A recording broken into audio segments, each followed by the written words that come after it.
tema dessa noite é Nascidos para esse tempo.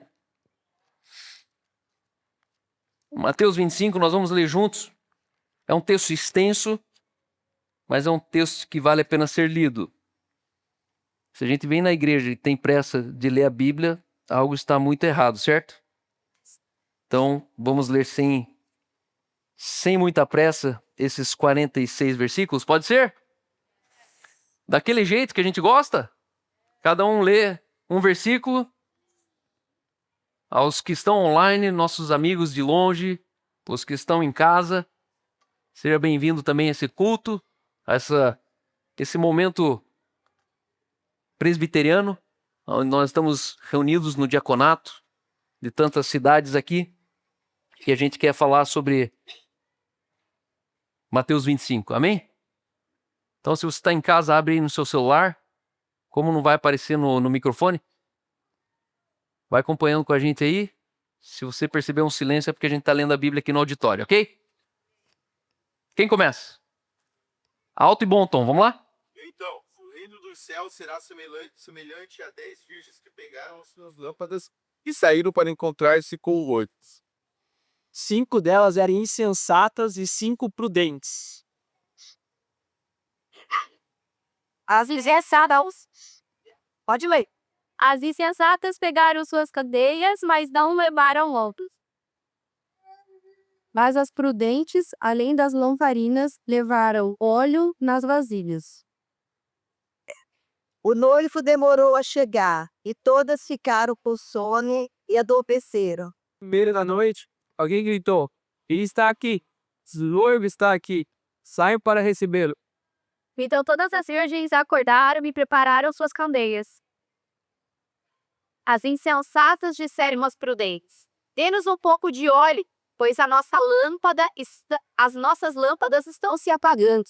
Mas as prudentes responderam, dizendo: Não seja caso que nos falte na voz e a voz, ides antes aos que o vendem e comprai para vós. E saindo elas para comprar o óleo, chegou o noivo. As virgens que estavam preparadas entraram com ele para o banquete nupcial, e a porta foi fechada. Mais tarde chegaram também as outras e disseram: Senhor, Senhor, abre-nos a porta. Ele, porém, respondeu: Em verdade me digo que não as conheço. Porventura vigiem, que vocês não sabem dia e a hora. Pois será como um homem, positando só o país, chamou o seu servo e confiou os seus bens. A um deu 5 talentos, a outro 2 e a outro 1. A cada um segundo sua própria capacidade. E então Guarde. O que havia recebido 5 talentos saiu imediatamente, atrifou-os e ganhou mais 5. Também que tinha 2 talentos ganhou mais 10. Mas o que tinha recebido talento saiu, acabou curar com o chão, e escondeu o dinheiro do seu senhor. Depois de muito tempo, o senhor daquele servo focou e acertou poucas coelhas. Que tinha recebido 5 talentos, trouxe o princípio e disse: Ó Senhor, confiou 5 talentos, veja, alguém mais 5. O Senhor respondeu: Muito bem, servo bom e fiel. Você foi fiel um pouco, e eu porei sobre o muito. Venha e participe da alegria do seu Senhor. Pelo tanto que veio também, tinha recebido 2 talentos e disse: O senhor se ganhou 2 talentos. Veja, eu tenho mais 2. O Senhor respondeu: Bem, serve com e fiel. Se foi fiel um pouco, colocarei sobre muito. Vem, participe da alegria do Senhor. Achegando também que esse pequeno talento, diz: Senhor, eu lhes conhecia-te, que és o homem duro, que se lhe ontem não sequeaste, e as juntas que ontem não espalhaste. Fiquei com medo. Esconfi o seu talento atento. Aqui está o PC. O Senhor respondeu: Certo, mal dirigi. Você sabia que o coelho ia plantar? Só diz, não sei. Então você deveria ter confiado meu dinheiro aos banqueiros para que quando eu voltasse, o recebesse de volta. Tirem um barato dele e entregue em 10. Seguinte, mas será exato. Querai crescer quantidade. Mas aqui não tem. Até o cu. Tem, será girar. E lancem fora o servo inútil, nas trevas, onde haverá choro e ranger de dentes. O filho do homem vier na sua glória, com todos os anjos, ele se sacará do seu glorioso povo. Todas as ações serão reunidas diante de, e ele irá separar uma das ossas para Guas das ovelhas. Colocará as ovelhas em sua direita e os bodes em sua esquerda. Então o rei dirá aos que estiverem à sua direita: Venham benditos de meu Pai, recebam como herança o reino que lhes foi preparado desde a criação do mundo. Tive fome, lhe deste-me de comer. Tive sede, deste-me de beber. Era estrangeiro, te hospedaste. Querei. Necessitei de roupas e você de vestir. Estive ter e vocês cuidaram de ir. Estive preso e você me visitou. Então os justos lhe responderão: Senhor, quando te vimos com fome e tivemos de comer, ou com sede e tivemos de beber? Quando te vimos como estrangeiro e te acolhemos, os estados de roupas e te vestimos? Quando te vimos enfermo ou na prisão e fomos ver-te. O rei responderá: Digo a verdade, que vocês fizeram alguns meus menores irmãos a mim. Aparecerá aos que estiverem a assistir, malditos a parte que se ribica de fogo eterno, preparado para o diabo e os seus anjos. Pois eu tive fome, e vocês não me deram de comer. Tive sede, e vocês não me deram de beber. Fui estrangeiro, e vocês não me acolheram. Necessitei de voltas, e vocês não me deixaram.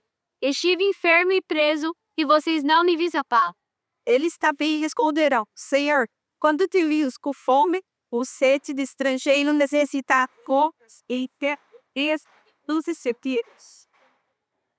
Ele responderá: Em verdade lhe digo que tudo que vocês não fizeram a algum desses pequenos também não fizeram a mim.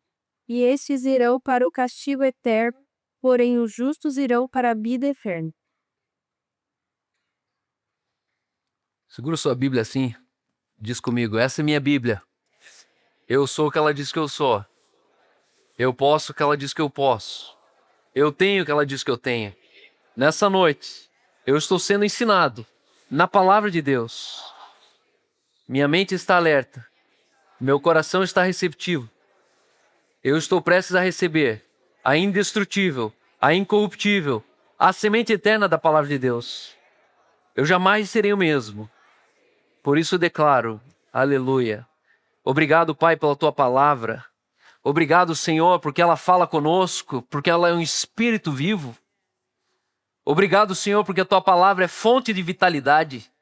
Tua palavra, Senhor, traz sentido. A tua palavra, Senhor, continua uma história que não começou ontem, não começou hoje e nem vai terminar logo amanhã. Pai, obrigado, Senhor, porque nós fazemos parte da tua história. Obrigado, Senhor, porque nós podemos nos orientar, Senhor, naquilo que o Senhor já fez e continua fazendo e fará através de nós. Pai, nessa noite eu oro para que o teu Espírito fale com cada vida aqui, Pai. Nós declaramos, Pai, toda inquietação do coração, Pai, toda distração à nossa volta. Espírito Santo, que essa palavra encontre profundidade nessa noite. Nós estamos ajustando os destinos, Pai. Nós estamos aumentando a velocidade. Nós estamos declarando, Pai, nessa noite, em Teu nome, Pai, que nós cremos em um Deus que é amoroso, que ama de maneira perfeita, sacrificial, eterna. Um Deus que é santo, que não há qualquer sombra de injustiça ou pecado. Um Deus que é justo em todos os julgamentos, verdadeiro e correto. Um Deus que é reto, que nunca se desvia do que é certo. Um Deus que é misericordioso, Pai, que se compadece daqueles que estão sofrendo. Um Deus que é gracioso, que concede favor a quem não pode merecê-lo. Pai, obrigado que Tu és um Deus bom, que tudo que o Senhor faz expressa bondade. Obrigado porque Tu és um Deus fiel, Tu és um Deus verdadeiro, Tu és um Deus presente nessa noite, Pai. Obrigado, Senhor. Podemos ouvir, Pai, a voz do Teu Espírito. Podemos, Senhor, sentir a presença doce da Tua glória, Pai, entre nós. Por isso, nessa noite, Deus, fala conosco de uma maneira pessoal. De uma maneira pessoal. Em nome de Jesus. Amém.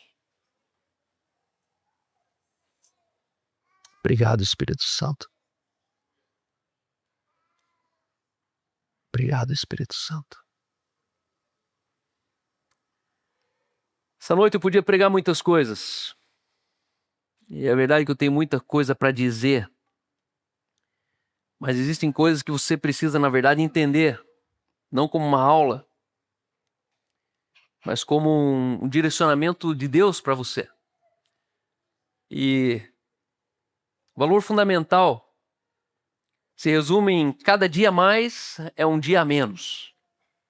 Cada dia a mais é um dia a menos. Assim como você vai na academia um dia a mais, é um dia a menos na sua meta.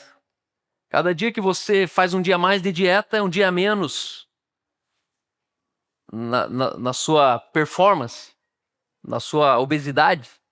Cada dia mais que você economiza é um dia a menos que você ficou fora daquilo que você planejou.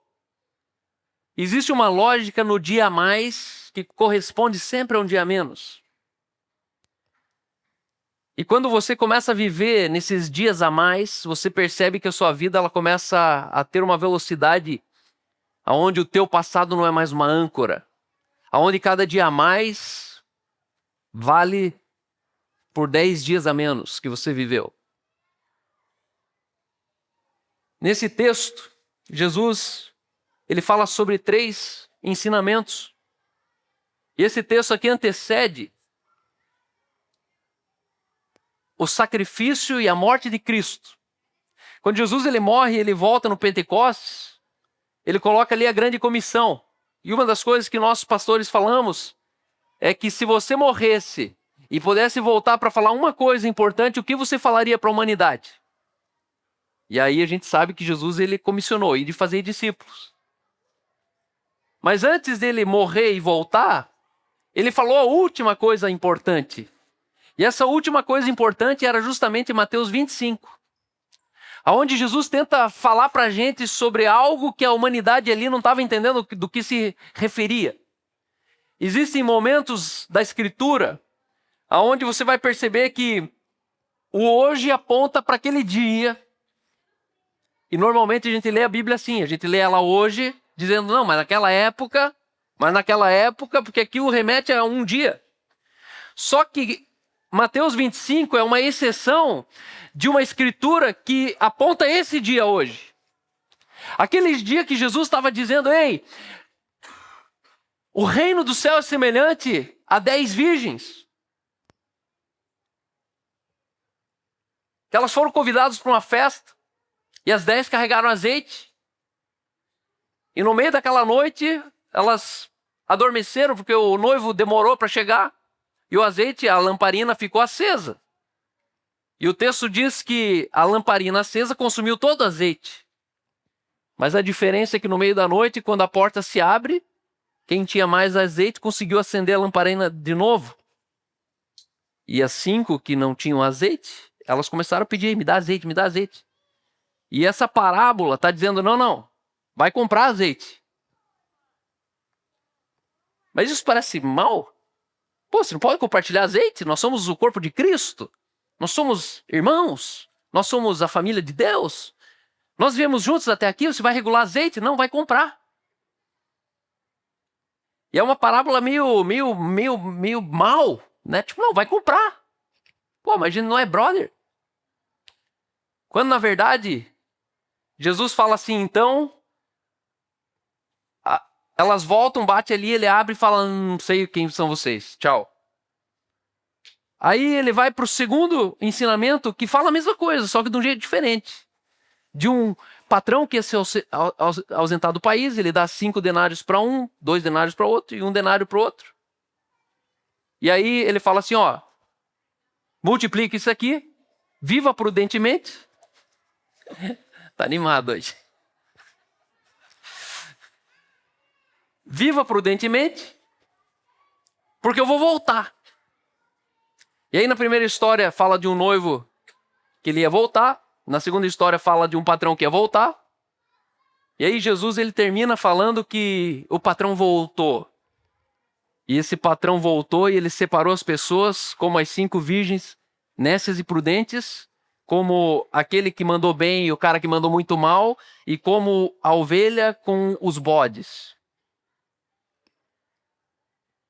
E perceba, Jesus estava falando de um dia que não tinha nada a ver com aquele dia que ele estava falando.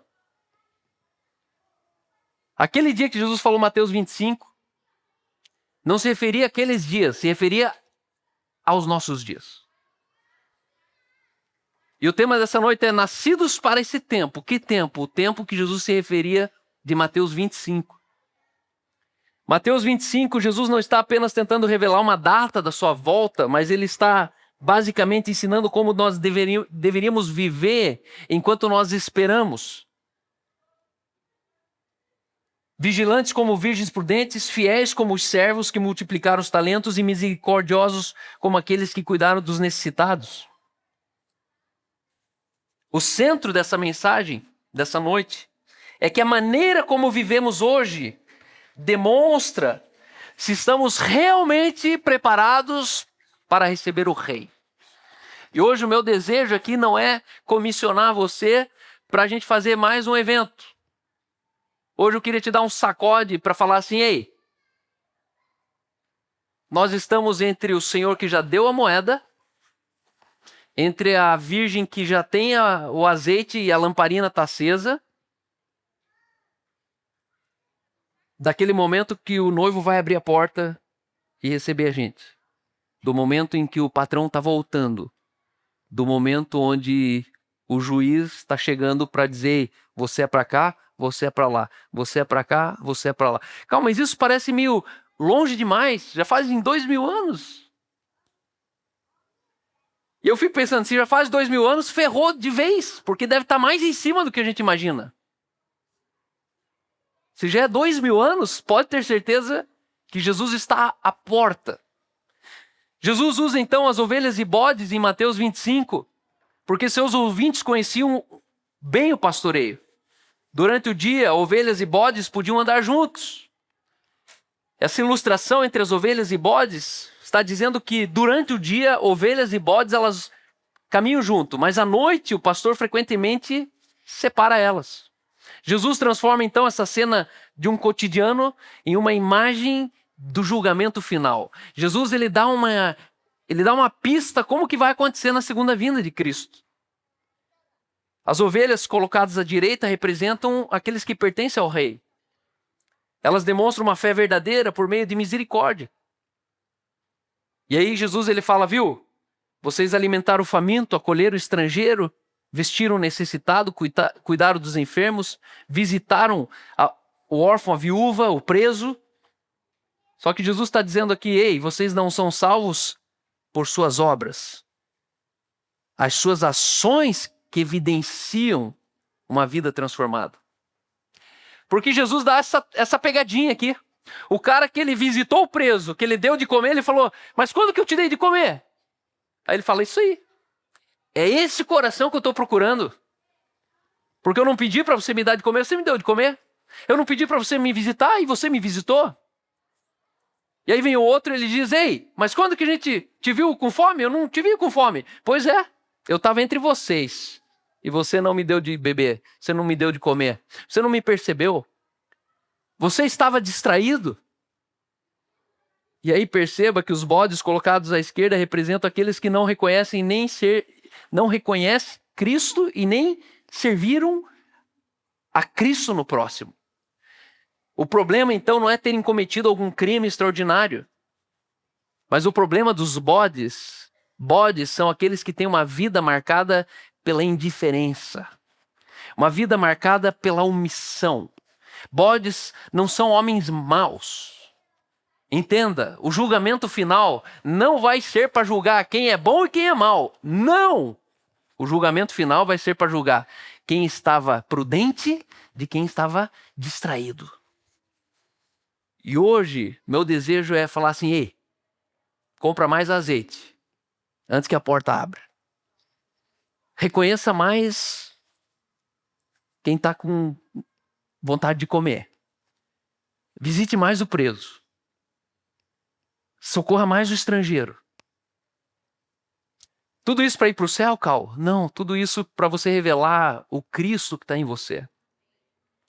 Nós estamos vivendo dias hoje onde a distração está sendo a nossa maior ameaça. Eu tenho vontade de mudar o mundo. Eu tenho vontade de juntar amigos que vão mudar o mundo. E às vezes eu consigo mais encontrar um amigo 600 quilômetros daqui que está consciente de mudar o mundo do que um amigo que mora no bairro vizinho que está distraído. Que está pagando o apartamentinho dele.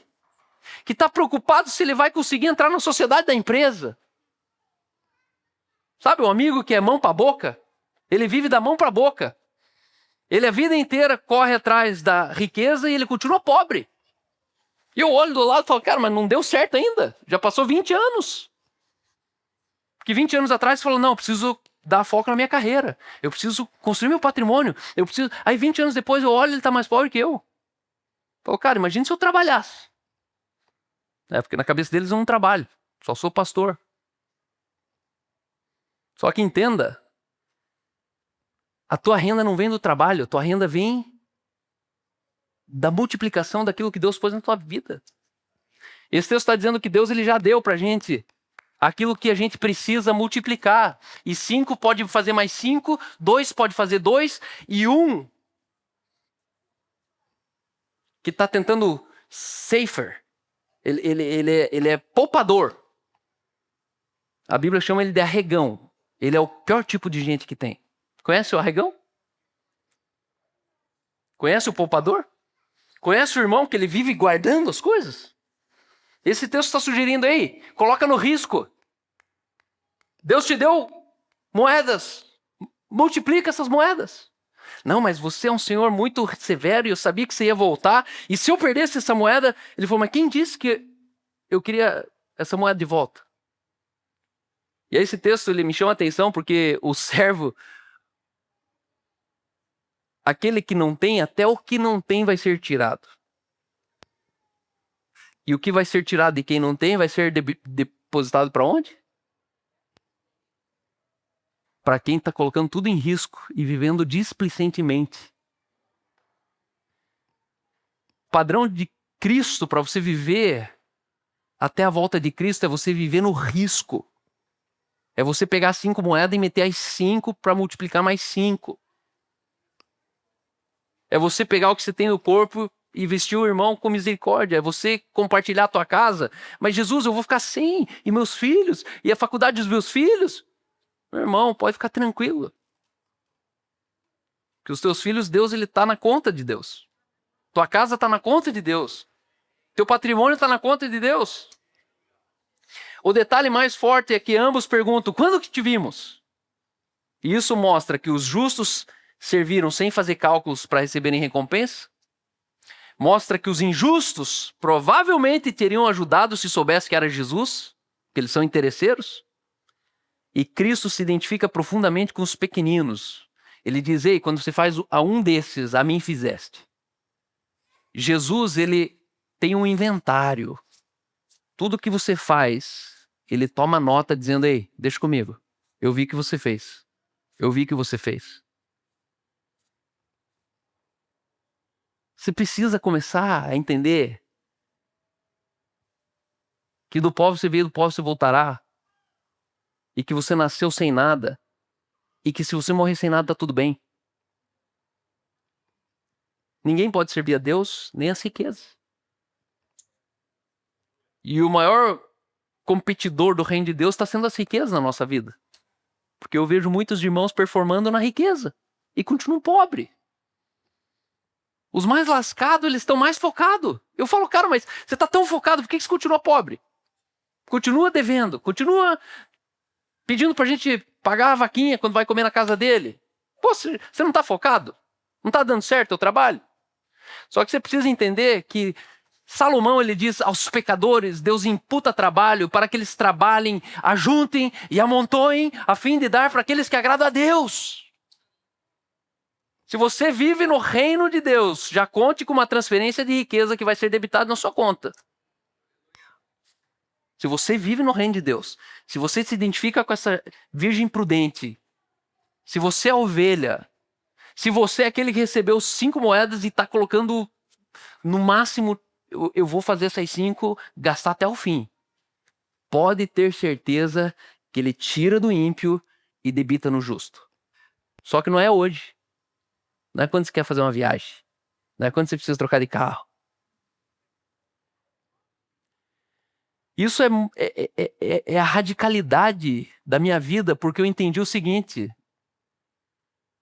Deus, ele não funciona por salário. O nosso trabalho é agradar a Deus. Agradar a Deus. Sempre guarde uma coisa, se você não quer cansar no ministério, sempre lembre, isso agrada a Deus? Agrada, então eu vou fazer de novo. Ah, mas eu tô cansado. Sempre eu que pago a maior parte, eu que gasto mais dinheiro, eu que tenho que levar de carona, eu que tenho... Agrada a Deus? Se não agrada a Deus, nunca faça. Nunca faça nada que não agrada a Deus, senão é obrigado. Agora, se agrada a Deus, lembre que ele é recompensador, ele é galardoador.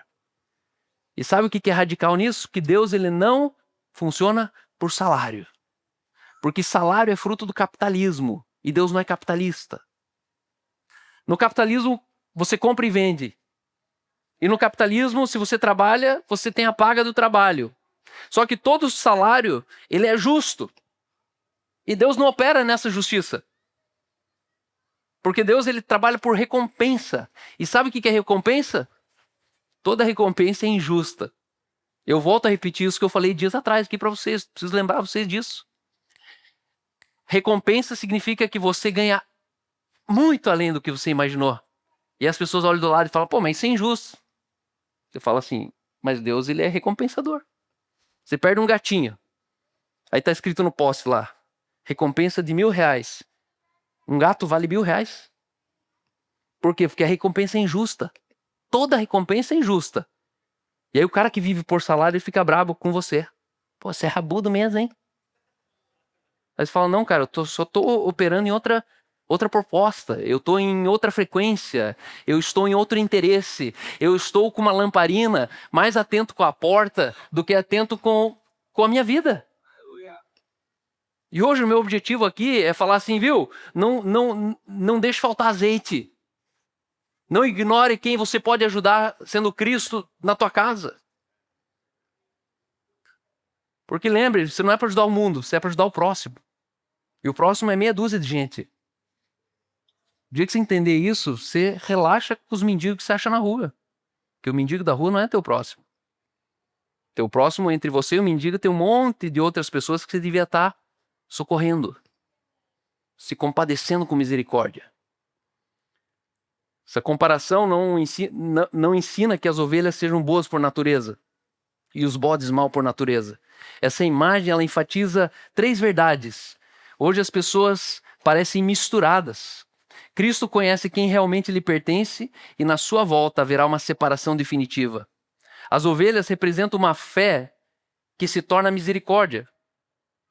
Guarda isso. Ovelhas significam uma fé de eternas misericórdias. Sabe o que é misericórdia? É tudo que você faz quando alguém não merecia. E ovelhas, elas se movem por misericórdia. Se você é capitalista, se liberte disso, porque misericórdia não entra no capitalismo. Sem misericórdia.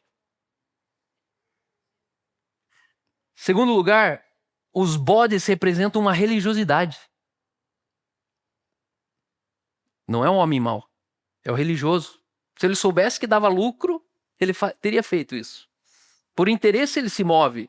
Por interesse ele vem na igreja. Por interesse ele faz uma home church. Por interesse ele faz um culto no cinema. Ei, mas é para ser sem interesse, é para ser inocente.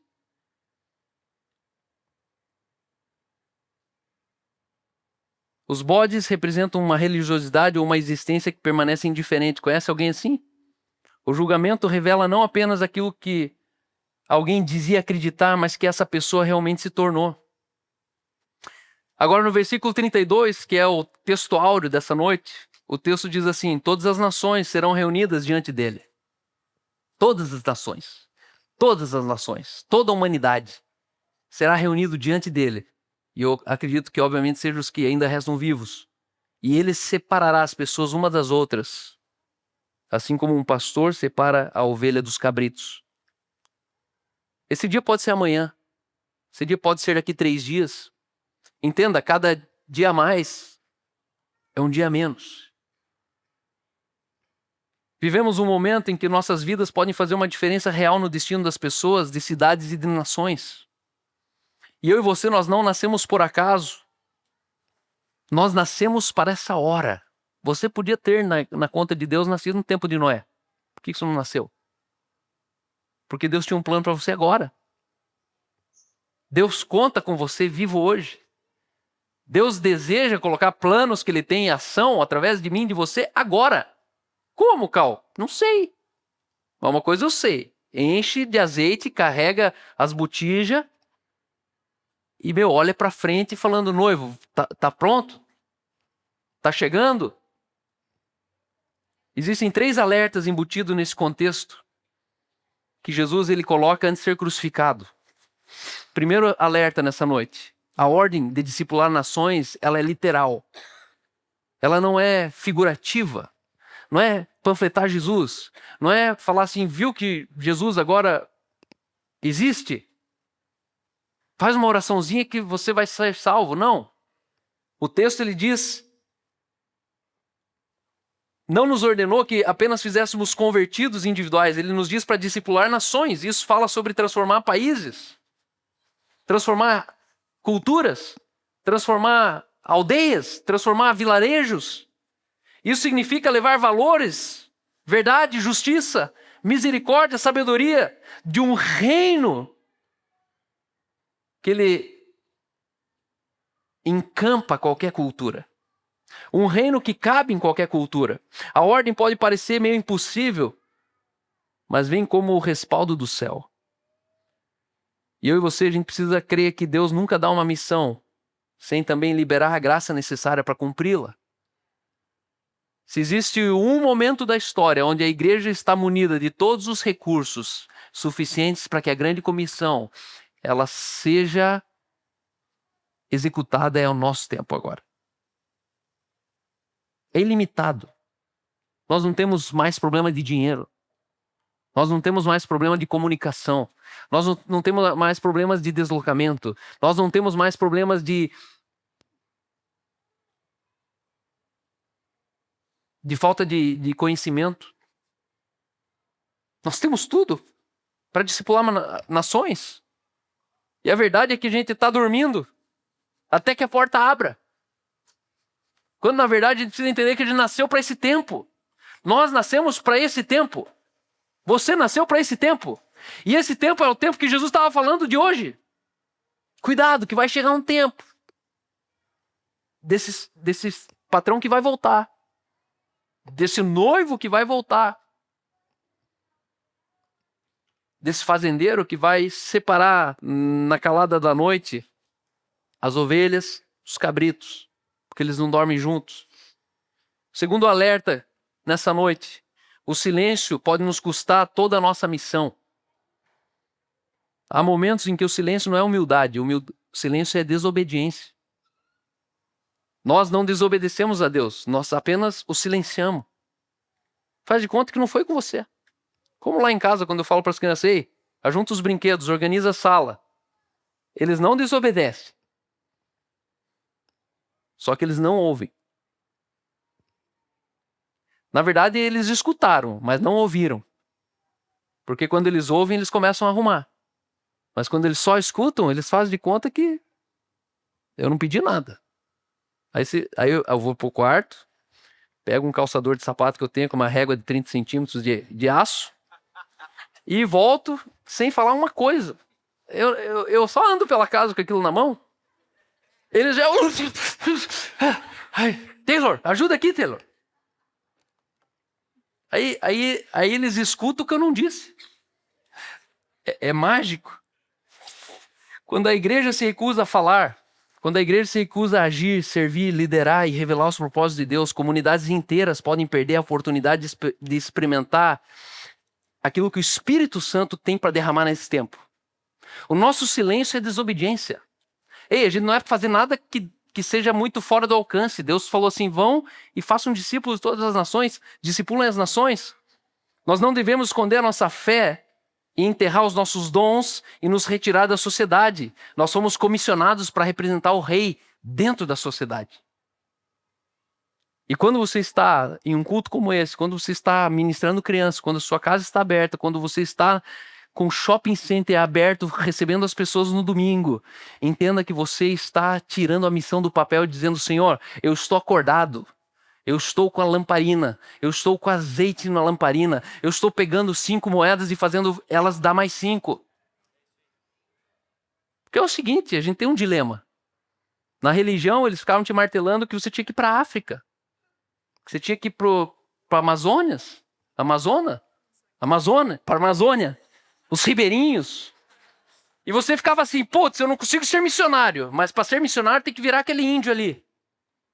3 vezes por ano você tem que se vestir de africano e vir na igreja com a família, pegar umas coisas e falar, ó, isso aqui é da tribo Caingangue, não sei o quê. E no final você fala, alguém pode agora pagar as nossas contas pelos próximos 6 meses? Não é assim que funciona? Só que as pessoas elas fazem isso porque não sabem o oposto disso. O que é o oposto disso? E o oposto disso eu estou propondo para vocês, é uma vida de lamparina acesa. É uma vida que você não está indiferente, aonde você não está achando que Jesus vai demorar para voltar, e que se ele demorar, você ainda tem azeite. E que se ele demorar, você está fazendo uma moeda virar 2, 2 virar 4, 4 virar 8, e que enquanto ele não vem, eu multiplico. Eu vou gastando tudo que ele me deu, até que ele venha. E terceiro lugar, terceiro alerta nessa noite, nós fomos chamados para avançar, e não apenas preservar. Você sabe qual que é a diferença? Existe uma diferença entre preservação ambiental e conservação ambiental. Os ambientalistas, eles são otários, porque eles querem conservar o meio ambiente. E o que é conservar? Não mexa aí. Tá, mas tem que tirar essa araucária aqui para passar um ônibus aqui. Deus o livre, deixa essa araucária aí. Essa araucária tem 30 anos e não sei o quê. Só que ele não entendeu que conservar não muda o mundo. Preservar muda. O que é preservar? Fala, ó, só tira essa araucária na condição que você plante mais 300 ali na região metropolitana. E aí você entende que você não é a araucária que... É a araucária que me serve, não eu que sirvo a araucária. E essa galerinha eco, verde, ela quer conservação, ela não quer preservação. Porque preservação, de fato, é você tirar uma mina daqui e transportar para lá, você pegar o palmito e plantar mais palmito em vez de proibir a extração do palmito. É você trabalhar o recurso. Nós somos senhor sobre todos os recursos. Mas, de repente, a gente está conservando. Ó, não encosta aí, não mexa aí. Isso aí não pode tirar daí. Muitos crentes vivem como se Jesus estivesse vindo apenas para resgatar a igreja. Mas essa mentalidade pode nos colocar em uma postura defensiva, tentando apenas conservar e proteger o meu filho, minha igreja, para a gente não se contaminar com o mundo. E que Deus o livre, se a gente se desvia e nesse meio tempo Deus ele aparece, a gente fica. Você consegue imaginar que alguém vive assim? Todo dia ele pensa que ele é um pecador, então ele não peca. Mas se no dia que ele pecou, ele morrer, ele pensa que ele vai para o inferno. Essa é a mentalidade de quem... A gente estava lá no Pico da Bandeira, em cima do cume da bandeira. Eu tive a mesma experiência no mesmo dia. Tinha um casal com 2 filhos, aparentemente, né, um casal meio loucão, assim, o cara todo tatuado e tal, a mulher fitness, bacana, né? Aquela família bacana. Você olha para frente, né, na postura. E ali Jesus entrou na conversa de um jeito que eles foram... Não, mas como assim? Nossa, gostei. Oh, isso é interessante. Isso eu nunca tinha ouvido falar. E a palavra entrou dentro do coração deles. Ela falou, como é que é o nome mesmo da igreja? Como é que é o nome? Cal. Teu nome é Cal. E sabe quando você vê boa notícia chegando no coração de um ímpio? E aí, de repente, apareceu 2 senhores lá. Eu falei, ó, quer que tire uma foto? Ele falou, vamos querer. Aí eu me distraí. Aí eu lembrei deles. Falei, pô, preciso tirar foto de vocês, né? Aí eu falei, viu, quantos anos você tem? Aí o cara tinha 67, se eu não me engano. Falei, mas vocês são alpinistas e tal? Ele falou, não, a gente é motociclista. E passando por aqui, a gente deixou as motos ali e subiu. Pra gente vir aqui e tal. Pô, que legal. Resumindo, terminei falando do reino. E adivinha, um era ímpio e outro era presbiteriano. E adivinha com quem que a batata assou? Com o presbiteriano. Não, mas veja bem, não é bem assim. Nós somos pecadores. Eu falei, sério? Somos pecadores. Eu falei, então você peca. Claro. Mas a tua igreja não fala que quem peca vai para o inferno? Daí o cara travou. Aí o outro do lado falou assim, viu, como é que é o nome do livro mesmo? Que eu vou procurar no Mercado Livre. Escândalo da Graça. E eu tive que ser grosso com o cara. Eu falei, cara, tem que decidir, cara. Porque a própria igreja tua diz que quem peca vai pro inferno. E você tá me dizendo que você não consegue viver sem pecado. Se decida. Só que percebe que a gente precisa entender que o evangelho, ele não é evangélico. O evangelho do reino, ele é mais bem-vindo para quem nunca viu nada do evangelho do que para um cara entulhado, que cresceu na religião. E às vezes a gente fica assim, a gente tá procurando o evangélico para falar do evangelho. Não, é para você falar pro zero evangélico. Só como que fala? Aí você tem que ter outra fala. Ontem também, ali no Shopping Paládio, a gente foi trocar figurinha lá com as crianças, de repente chegamos lá, tinham desmontado a trocação de figurinha, e aí tinha café no Starbucks de graça. Aí chegamos no Starbucks, nossa, uma fila, que eu falei, nem a pau, que 1h30 de pé na fila para 3 Starbucks de graça, não, é muito caro isso aí, né? Aí a gente, 3 crianças desanimadas, o Dad. Aí fui na Lojas Americanas, falei, pode comprar o que vocês quiserem aí. Cada um já foi pegando uma coisa. Quando a gente saiu da Lojas Americanas, a moça passou e falou, vocês vieram trocar figurinha? E o Taylor com o álbum do lado, a caixinha do outro. Dá pra gente trocar? Dá? Aí eles foram trocando figurinha, daí outro cara passou, viu também. Aí ele foi trocando figurinha no shopping, assim. As pessoas viam as caixinhas, vamos trocar figurinha. Mas me chamou a atenção que essa mulher sentou, aí ela olhava a Bethany, daí olhava o Calvin, daí olhava o Taylor, me via lá moscando, né? Tipo, vai, termina logo aí. Ela falou, vocês são da onde? Eu falei, a gente é daqui mesmo.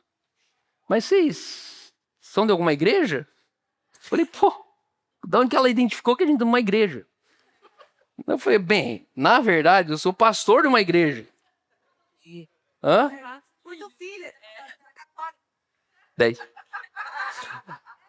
E aí, resumindo, quando eu falei assim sobre ser a terceira pessoa da Trindade, que eu expliquei para ela que 30 anos de Jesus foi só Jesus. Aos 30, Cristo foi revelado nele. Você sabe o que significa isso?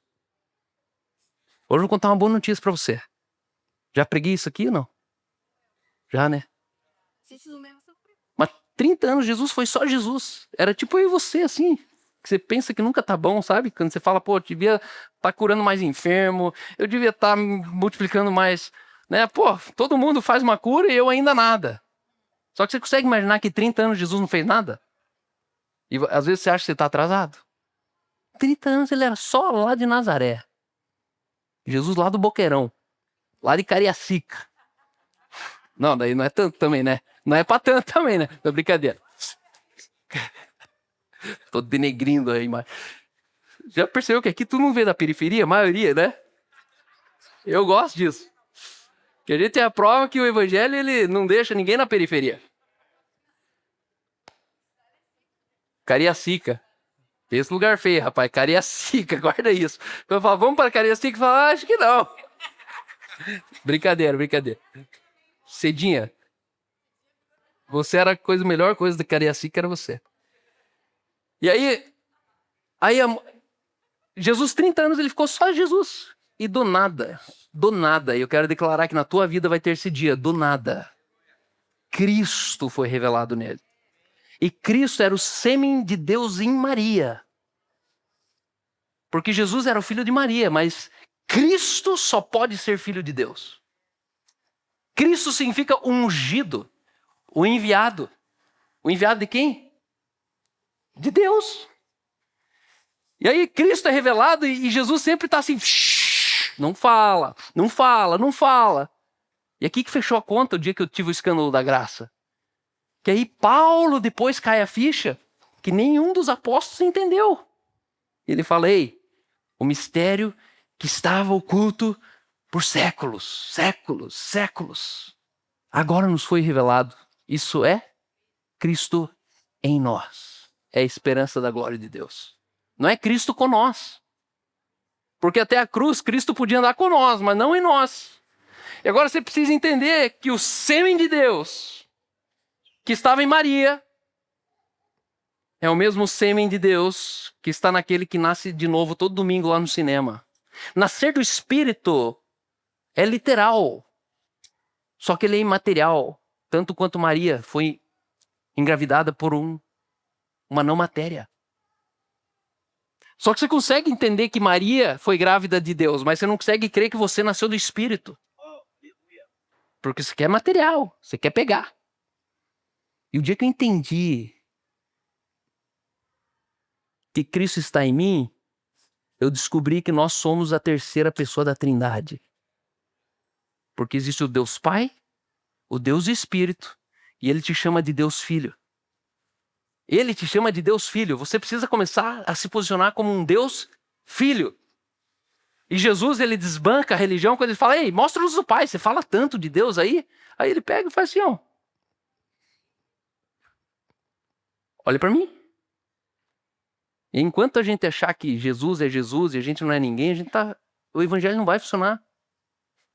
Só que a verdade é que eu e você, a gente precisa entender que não é sobre Jesus em mim, é sobre Cristo em nós. Eu não consigo ser Jesus, mas eu consigo ser o mesmo Cristo em mim, que era o mesmo Cristo em Jesus. Mesmas obras que eles fazem e as obras maiores, ele disse, vocês vão fazer. Por quê? Porque eu vou enviar o sêmen de Deus em você. Eu não vos deixarei órfão, eu enviarei do meu Espírito em vocês. E eu estarei contigo todos os dias até a consumação do século. Significa o quê? Que essa inseminação é perpétua. E agora o primogênito se tornou unigênito. Para quê? Para que eu e você, a gente seja parte da Trindade. Nós temos parte na Trindade de Deus. Nós temos comunhão com o Espírito e com o Pai. Mas falar isso para um católico, para um presbiteriano, é um soco na fé deles. Quem que você está pensando que é? Estou pensando que eu sou nada. Porque uma pessoa que vê orgulho nessa conversa, ele já está em orgulho. Uma pessoa que se vê orgulhoso dizendo que é Cristo, não entendeu nada da natureza de Cristo, porque você já viu Cristo sendo orgulhoso? Então, quanto mais Cristo você for, menos a chance de você estar em orgulho. Quanto mais o Espírito de Cristo estiver em você, menos provável é que você vai terminar mal. E a gente corre desse lugar, por quê? Porque a religião falou, vai soberbecer, vai não sei o quê. Meu irmão, é sobre natureza, não é sobre soberbecer. Vai se perder no dinheiro, vai se perder na mulher, vai se perder... Meu irmão, você viu Cristo se perdendo? E aí que você vai entender que a glória é Cristo em nós. A glória é Cristo em nós. Isso é o mistério da glória de Deus. O princípio do reino não é apenas a preservação, mas é o avanço e o crescimento desse reino. O servo em Mateus 25 enterrou seu talento porque queria protegê-lo. No entanto, o Senhor esperava crescimento. Deus, ele não quer a proteção do seu evangelho, Deus quer o crescimento do seu evangelho. Deus não quer você preservado, conservado, Deus quer você desgastado. Deus quer você gastando até a última moeda e você falar, ele me deu as 5 para eu investir. Mas o risco é grande, pode não voltar nada. Se ele falou invista, ele não vai pedir de volta aquilo que ele falou invista. Deus nos confiou dons, influência, recursos, revelações, relacionamentos, oportunidades. E tudo que ele menos quer é que enterremos. Ele espera de nós multiplicação. A estratégia do reino é uma ocupação com o propósito do avanço e do crescimento. Não estamos aqui apenas para sobreviver até que Jesus volte. Nós estamos aqui para ocupar, servir, influenciar, discipular, invadir e revelar a natureza de Deus até que Ele volte. Então pergunte a si mesmo hoje, o que Deus colocou em minhas mãos? O que tenho permanecido em silêncio? E o que eu fui chamado para multiplicar? Você nasceu para esta hora, portanto não enterre aquilo que o céu confiou para você. Você nasceu para esse tempo. Jesus tinha em mente esses dias. Jesus, ele sabe exatamente o dia que ele está voltando. E tudo que ele quer é que eu e você, a gente seja encontrado prudente. Prudente. 5 moedas talvez é o teu patrimônio. E quando você pensa que você está gastando, o reino de Deus traz tudo de volta. 5 moedas é você entender que tudo que você tem, nada é teu. Entender o senhorio de Cristo é entender que você nunca vai ter um patrimônio. Porque você é mordomo daquilo que te foi confiado, então nada é teu. Se nada é teu, por que você tem tanto apego? Por que a gente não começa a colocar um pouco mais de energia naquilo que a gente tem de moeda, falando assim, cara, talvez vou ficar sem. Há risco de eu perder tudo. Mas se eu ficar sem, tudo que eu posso dizer para o meu Senhor é que eu não enterrei nada. Deus tem problemas com silêncio. Deus tem problemas com a negligência. Deus tem problemas com a covardia. Deus tem problemas em você não correr risco. E entenda, não existe a possibilidade de um justo mendigar o pão. Cada vez que você tem medo de ficar pobre é que você duvida da tua justiça. Ter medo de terminar pobre é você duvidar da sua própria justiça. Porque é impossível que um justo ele termine mendigando pão. Ele não nos deixa desamparados. Eu quero encorajar você a, nesse segundo semestre, você pegar o que Deus te deu. Lembra, é investir, não é perder. Existe o perder, existe o poupar, existe o meio termo que é investir. Investir é você olhar e falar, eu preciso pagar isso, eu preciso levar aquilo, eu preciso doar isso, eu preciso ofertar aquilo.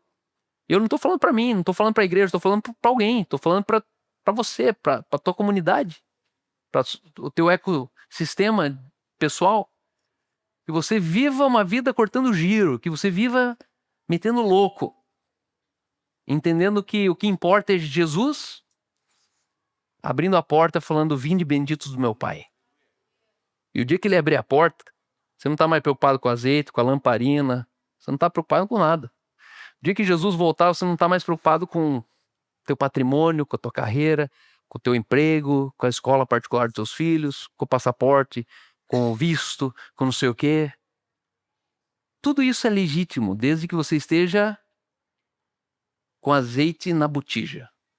Não deixe faltar azeite. Não viva negligente, omisso. Não viva uma vida onde você está distraído, achando que Deus vai levar um tempão ainda para voltar. Jesus ele está voltando. E nós estamos aqui porque eu creio que nós podemos abreviar a volta de Cristo. Sabia disso? Há uma evidência que diz até que o evangelho do reino seja pregado em toda parte. Então virá o fim. Nós não sabemos o dia, mas sabemos quando. Quando que Jesus vai voltar? Quando este evangelho do reino for pregado em toda parte. Por isso, sempre em tempo e fora de tempo, prega o evangelho do reino. O reino é Cristo em nós. O reino está dentro de nós, é Cristo em nós.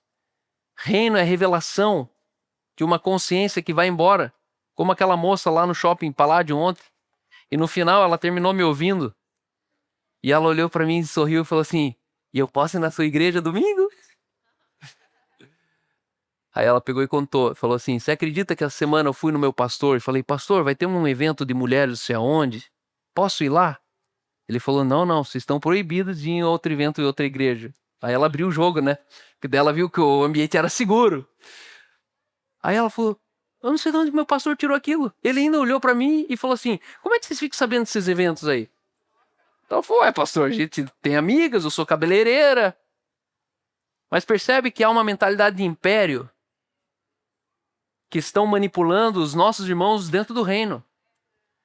Hoje a minha ira, minha fúria nunca vai ser contra uma ovelha, vai ser contra o impostor, vai ser contra o manipulador.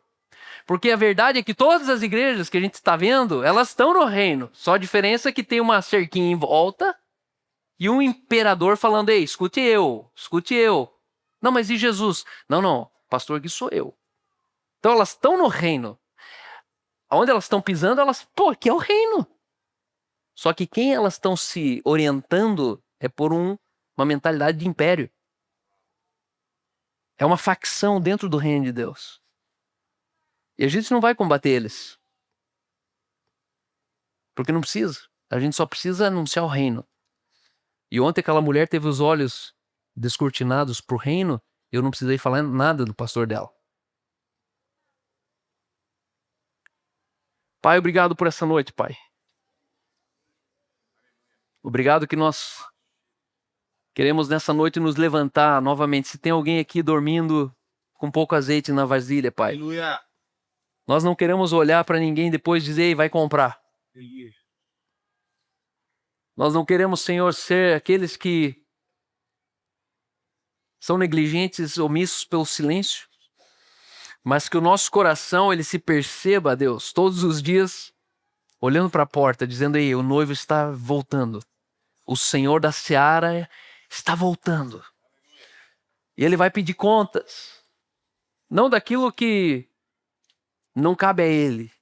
Pelo contrário, Ele vai pedir contas de tudo aquilo que Ele nos confiou.